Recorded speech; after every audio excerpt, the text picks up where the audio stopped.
Ayan, good morning mga kagigil. Meron tayong maliit na liempo dito, no? Na may buto.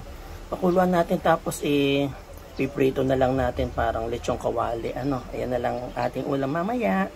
I-start na natin. Pakuluan.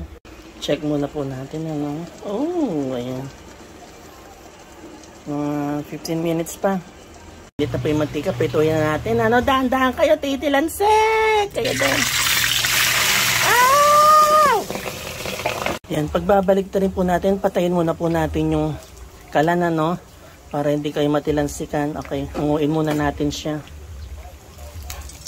Ayan, no? Pwede na yan. Kasi balik na rin na natin. Tapos takpan at bilang side naman, ano mga kagigil? Lapit na to. Ayan, magpapakulo din po tayo ng patola, no? Na meron na po yung bawang, asin, paminta, at konting betchin. Para po iterno natin doon sa liempo.